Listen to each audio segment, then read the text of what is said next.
Hello, good morning dear student. आज के इस लेक्चर में आप लोग का स्वागत है। और इस लेक्चर में हम लोग बात करेंगे थ्री फेज इंडक्शन मोटर के बारे में। और देखिए, अभी तक जो है कि हम जो भी चीज़ें पढ़ चुके हैं, अब मशीन्स को भी हम साथ में लेके चलेंगे। और मशीन में सबसे पहले हम स्टार्ट करने जा रहे हैं three phase induction motor.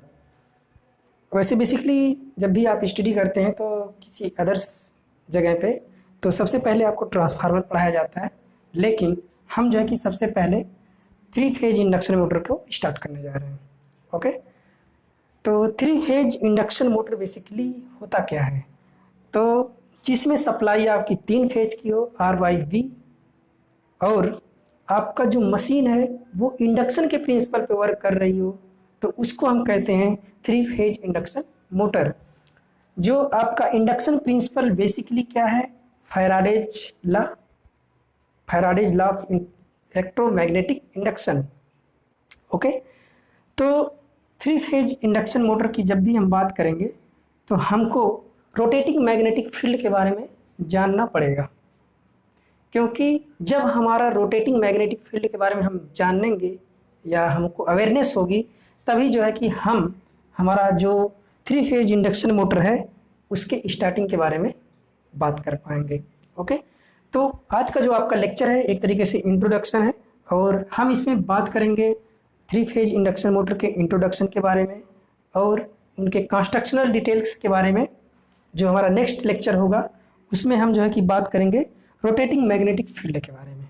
Okay, तो इंट्रोडक्शन, तो जो आपका पहले हम जब भी रोटेटिंग मशीन की बात करते हैं तो रोटेटिंग मशीन में बेसिकली हमारी दो तरीके की मशीन आती हैं।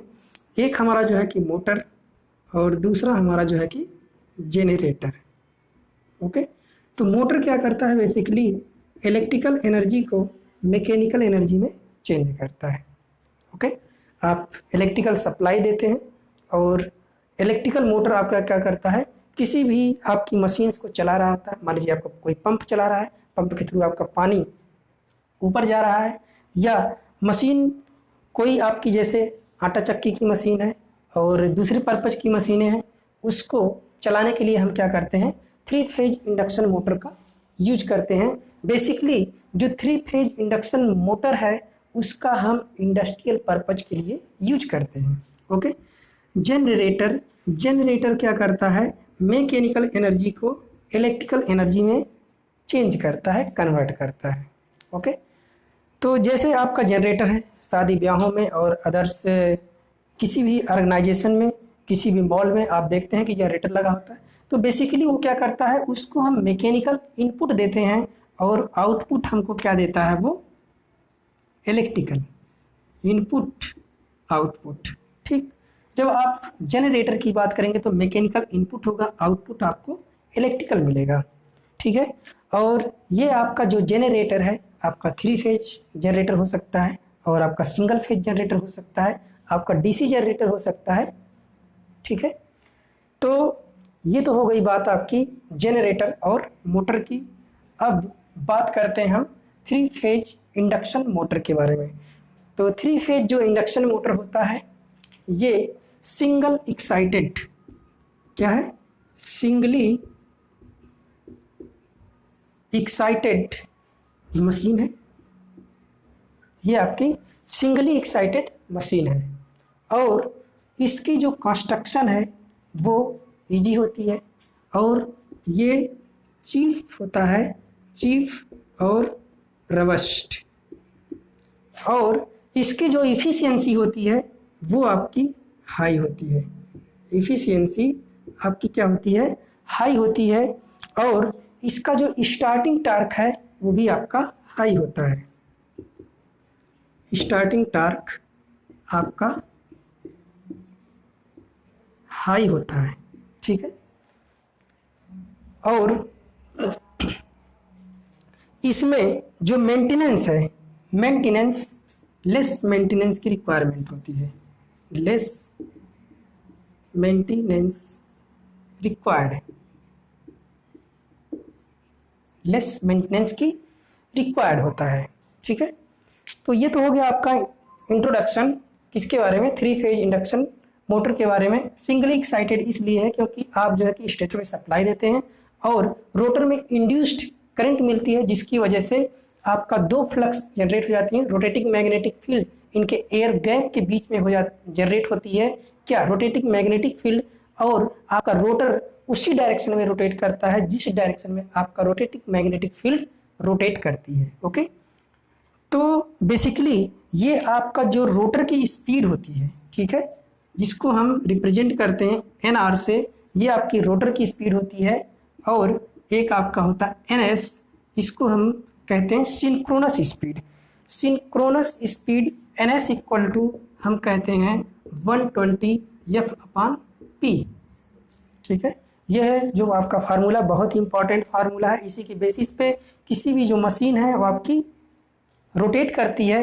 जैसे मान लीजिए आपकी फ्रीक्वेंसी कितनी होती है 50 हर्ट्ज़, तो जो अगर आपने फ्रीक्वेंसी को फिक्स कर दिया 50 हर्ट्ज़, तो आपकी सिंक्रोनस स्पीड किसी भी मोटर की इन्वर्सली प्रोपोर्शनल होती है नंबर ऑफ पोल्स के ऊपर। ओके, तो जितने आपके नंबर ऑफ पोल्स होंगे, जितने ज़्यादा होंगे, उसकी स्पीड उतनी ही क्या होगी, कम होगी। इसलिए हम क्या करते हैं, जितना कम से कम पॉसिबल हो सके उसके नंबर्स ऑफ पोल्स को क्या करते हैं, कम रखने की कोशिश करते हैं। तो मिनिमम हम क्या करते हैं, जो हमारे नंबर्स ऑफ पोल्स मिनिमम कम से कम कितना रख सकते हैं, 2, ठीक है।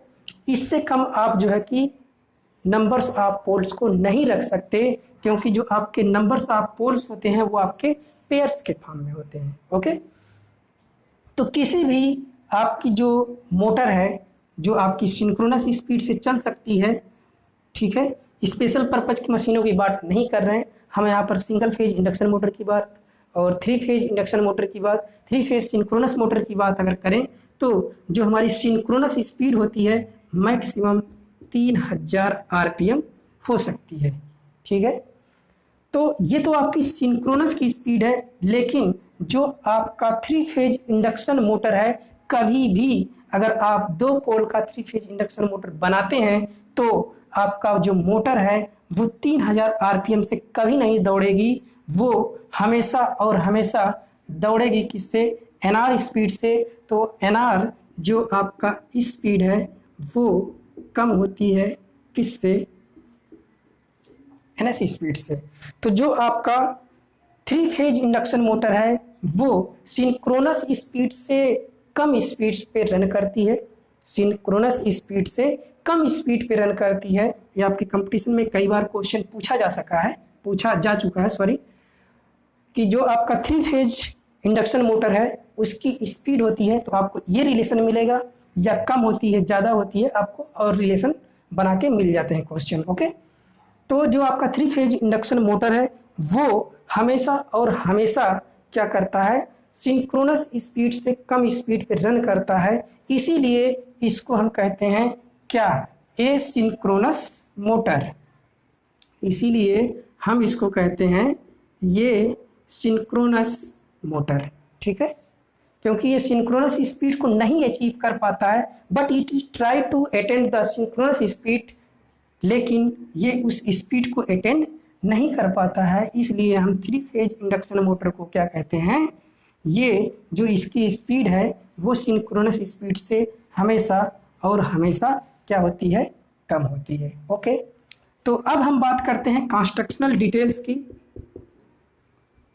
अगर हम बात करते हैं कंस्ट्रक्शनल डिटेल्स की, तो जो हमारा 3 फेज इंडक्शन मोटर होता है उसमें बेसिकली हमारे इतने सारे पार्ट्स आते हैं।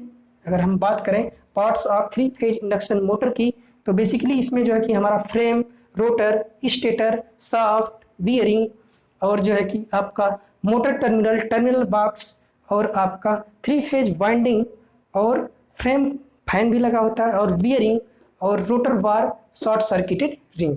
इतने हमारे कंपोनेंट होते हैं, इतने हमारे पार्ट होते हैं जो 3 फेज इंडक्शन मोटर में यूज किए जाते हैं। ओके, तो एक एक चीज़ को हम देखेंगे कि क्या क्या चीज़ें इसमें हमारी आती हैं। तो फ्रेम जो है आपका किसी भी मोटर का या किसी भी जनरेटर का आउटर पार्ट होता है, जिसके अंदर मोटर का पूरा सिस्टम, पूरा सेटअप जो है कि प्लेस किया जाता है। तो जो फ्रेम होता है 3 फेज इंडक्शन मोटर का, वो बना होता है किसका? कास्ट आयरन का। ये आपका बहुत इंपॉर्टेंट क्वेश्चन कई बार कॉम्पिटिटिव एग्जाम में पूछा जा चुका है कि जो 3 फेज इंडक्शन मोटर का फ्रेम है वो किस चीज़ का बना होता है। नेक्स्ट रोटर, ठीक है, सॉरी हम बात करेंगे किसकी? स्टेटर की। तो स्टेटर आपका क्या है? स्टैटिक्स पार्ट होता है। स्टैटिक्स पार्ट होता है क्या? स्टेटर आपका स्टैटिक्स पार्ट हो गया, ये आपका रोटर हो गया। स्टैटिक्स पार्ट आपका स्टैटिक्स रहता है और रोटर पार्ट क्या करता है? रोटेट करता है। रोटर जो है कि शाफ्ट के ऊपर आपका असेंबल किया जाता है, ठीक है, जिसमें आपकी वाइंडिंग भी प्लेस की जाती है, ठीक है।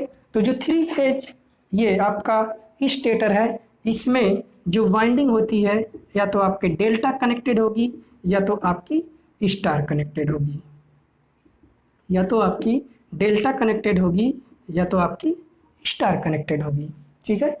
और जो ये बाइंडिंग की जाती है, जो आपका स्टेटर किस मटेरियल का बना होता है? स्टेटर आपका बना होता है high graded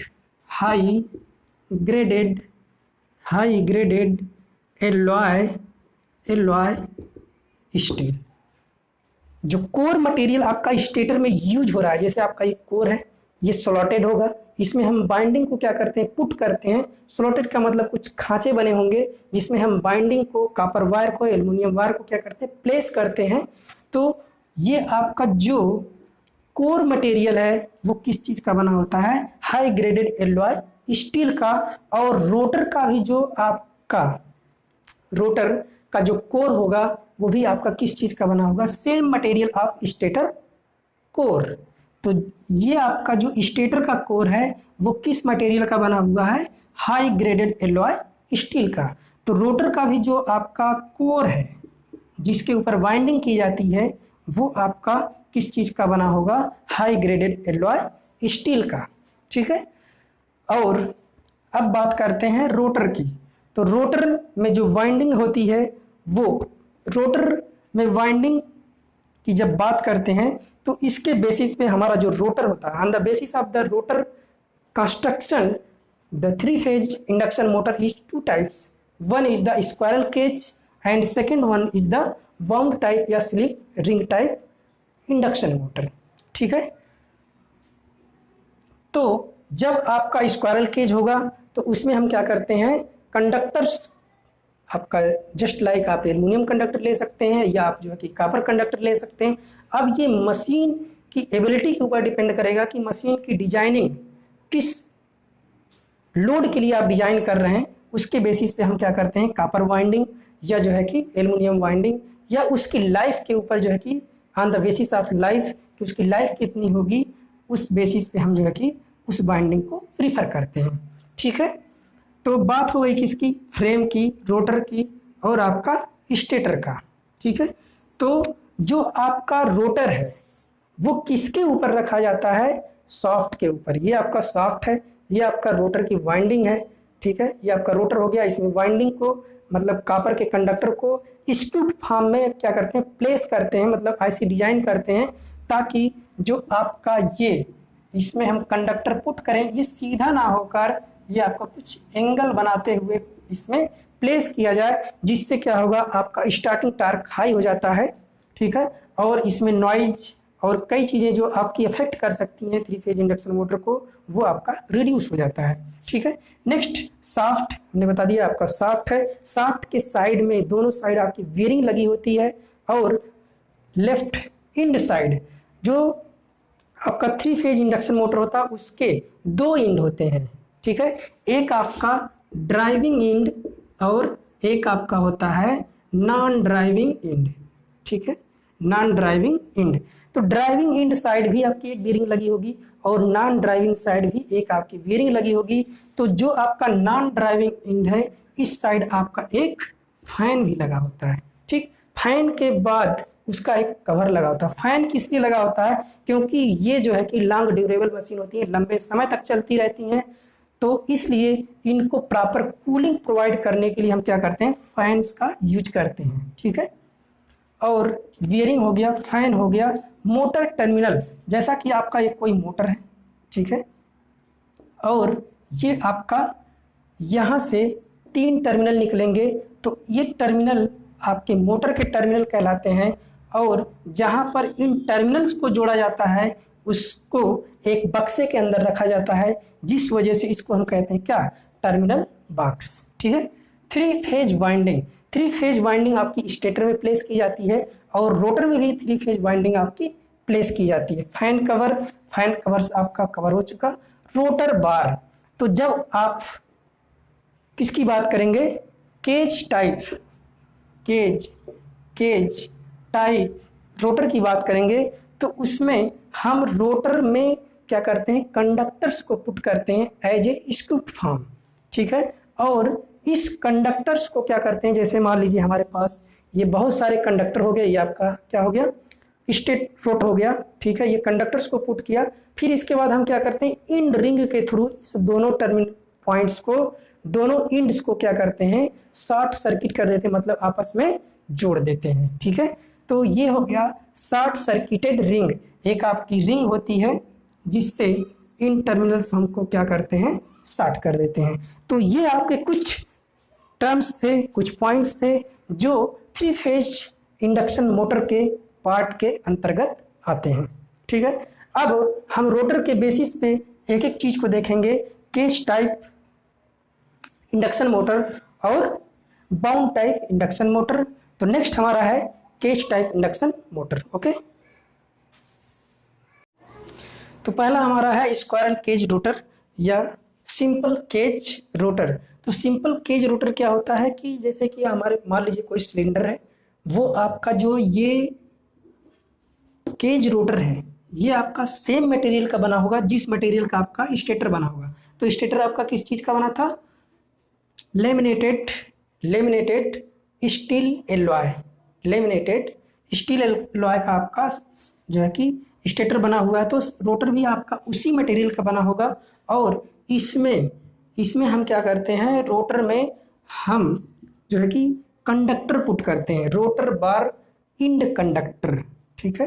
rotor bar conductor मतलब जो है कि रोटर में कंडक्टर रॉड के तरीके कंडक्टर पुट करते हैं और ये कंडक्टर किसके बने होते हैं, कापर के बने होते हैं। ठीक है। देखिए आपका इसमें बाइंडिंग के बारे में बता रहा है, तो जो बाइंडिंग होगी वो एल्युमिनियम की होगी या तो कापर की होगी। तो copper is the best material for the squirrel cage rotor, तो हम कापर को ज़्यादा प्रीफर करते हैं। तो ये आपका है शाफ्ट, ये आपका शाफ्ट है, इसके ऊपर ये जो है कि आपका रोटर रखा हुआ है और यहाँ पर आपकी 2 बेरिंग्स लगी होंगी। और ये आपका स्क्यूड का मतलब जैसे कि आपका ये कोई भी सिलेंडर है, इसमें जो रॉड रखा जाएगा कुछ एंगल पे रखा जाएगा। स्क्यूड का मतलब यही होगा कि आपका कुछ एंगल पे रखा जाएगा, ना कि सीधा सीधा इसमें प्लेस कर दिया जाएगा। इसको कुछ एंगल पे प्लेस करने से क्या होता है कि स्क्यूड करने से आपकी 2 चीज़ें जो है कि इफेक्ट होती हैं, अभी आप जो है कि आगे बता रहे हैं। और इसको जो हमारे रोटर के बार कंडक्टर हैं इनको क्या करते हैं, आपस में शॉर्ट कर देते हैं। दोनों साइड से रोटर कंडक्टर को, इंड कंडक्टर को लास्ट में इनके इंड पॉइंट पर आपस में शॉर्ट कर देते हैं। ओके। तो जो हमारा ये केज रोटर होता है, सिलेंड्रिकल लेमिनेटेड कोर स्क्यूड होता है और बाइंडिंग हमारी या तो एल्युमिनियम की होगी या तो कापर की होगी। Rotor bar conductor are short circuited by the end ring of the same material से हम उसको क्या कर देते हैं, शॉर्ट सर्किटेड कर देते हैं। और जब हम इसको स्क्यूड कर देते हैं, मतलब इसको किसी एंगल पे बार कंडक्टर को प्लेस करते हैं, तो हमको क्या मिलता है, यूनिफॉर्म टार्क मिलता है। और इसमें जो है कि लॉकिंग के टेंडेंसी, जो लॉकिंग का मतलब क्या है, स्टेटर पोल और आपके रोटर के पोल आपस में क्या हो जाते हैं, लॉक हो जाता है। कई बार आप देखते हैं कि आपका जो मोटर होता है वो स्टार्ट नहीं होता है, वो सप्लाई से जोड़ने के बाद आपका लॉक हो जाता है। तो जो लॉकिंग टेंडेंसी है वो आपकी रिड्यूस हो जाती है। लॉकिंग टेंडेंसी क्या हो जाती है, रिड्यूस हो जाती है। और तीसरी बात ये जो है कि नॉइस जो है कि रिड्यूस हो जाती है, नॉइस आपकी क्या हो जाएगी, रिड्यूस हो जाएगी। ठीक है। तो स्क्यूड करने से ये 2-3 पॉइंट्स आपका निकल के आता है कि जो टॉर्क्स मिलता है आपको यूनिफॉर्म मिलेगा, और जो लॉकिंग टेंडेंसी है वो भी आपकी कम हो जाएगी, और आपका जो मोटर है वो नॉइज लेस हो जाएगा, मतलब आपकी नॉइज कम हो जाएगी। नेक्स्ट देखते हैं हम जो है कि बाउंड टाइप रोटर। तो वाउंड रोटर या स्लिप रिंग रोटर, तो ये जो है कि आपका इसमें स्लिप रिंग का यूज करते हैं, और हम जो है कि रोटर रेजिस्टेंस का यूज करते हैं। रोटर में जस्ट लाइक आपका रोटर जो है आपका वाइंडिंग है, उसमें हम एक तरीके से रेजिस्टेंस को इंसर्ट करते हैं। मान लीजिए आपकी ये डेल्टा कनेक्टेड आपकी वाइंडिंग है, ये आपकी स्टेटर है, ठीक है, ये आपका स्टेटर है, और आपकी ये 3 फेज सप्लाई है। 3 फेज यहाँ पर आपकी क्या है, सप्लाई है, ठीक है।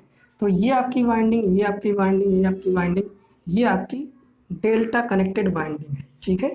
ये आपका स्टेटर है, स्टेटर में जो है कि आपके डेल्टा कनेक्टेड है, और रोटर आपका जो है कि ये स्टार कनेक्टेड है, ठीक है। ये कैसी वाइंडिंग है, ये आपकी स्टार कनेक्टेड वाइंडिंग है। तो जो आपका वाउंड रोटर या स्लिप रिंग रोटर होता है, ये आपका it consist of the slotted armature. इसके जो स्लॉट होते हैं वो क्या होते हैं, जो आर्मेचर, मतलब आपका ये आर्मेचर जो बना होगा, जैसे आपका रोटर का जो है कि स्क्वायरल केज का रोटर आपने देखा तो उसमें आपके स्लॉटेड थे, स्लॉट बने हुए थे, तो ये भी आपके स्लॉटेड आर्मेचर होंगे, जिसमें हमारी क्या होगी, वाइंडिंग को पुटअप किया जाएगा, ओके। और ये जो वाइंडिंग होती है, ये डबल लेयर, ये जो आपकी वाइंडिंग होगी ये डबल लेयर डिस्ट्रीब्यूटेड वाइंडिंग होती है। और इसमें जो हम वाइंडिंग करते हैं, ये वाइंडिंग जो होती है, जैसे हम जिस मटेरियल की स्टेटर की वाइंडिंग करते हैं, उसी मटेरियल की हम जो है कि रोटर में भी वाइंडिंग करते हैं। और हम क्या करते हैं, रोटर में एक जो है कि एक्सटर्नल रेजिस्टेंस प्रोवाइड करते हैं, provide the resistance in the rotor side. तो रोटर में जो हम की रेजिस्टेंस प्रोवाइड करने से क्या होता है, जो इसका स्टार्टिंग टार्क होता है, स्टार्टिंग टार्क जब आपका मोटर स्टार्ट होता है तो वो आपका इंक्रीज हो जाता है, और जब स्टार्टिंग में करंट जो ली जाती है वो आपकी रिड्यूस हो जाती है।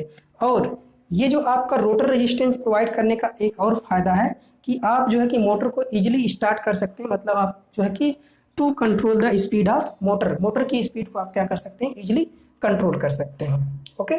तो इसमें क्या है कि बहुत ईजी चीज़ें हैं, इसमें हम स्लिप रिंग का यूज करते हैं, और उसमें हम कोई स्लिप रिंग का यूज नहीं करते हैं। और इसमें हम जो कि रोटर रेजिस्टेंस का जो है कि यूज करते हैं, ये आपका ब्रश लगा हुआ है, ये आपकी स्लिप रिंग है, जब आपका ये साफ्ट, इसी तरीके से 3 स्लिप रिंग लगी होती है इसमें, ठीक है। तीनों फेज की सप्लाई जो रोटर की आपकी आती है, इसकी सहायता से हम क्या करते हैं, इसकी स्पीड को कंट्रोल करते हैं। ये आपकी स्लिप रिंग होती है, और आपका ये साफ्ट रोटेट होता रहता है, और ये आपका स्लिप रिंग के बाद आपका ये ब्रश होता है, ब्रश से आपका ये कनेक्ट होता है, ठीक है। तो ये आपका इस तरीके से जो है कि वाउंड टाइप के रोटर हैं। और इसके बाद हम लोग देखेंगे कि जो हमारी रोटेटिंग मैग्नेटिक फील्ड है वो किस तरीके से हमारी जनरेट होती है, ओके।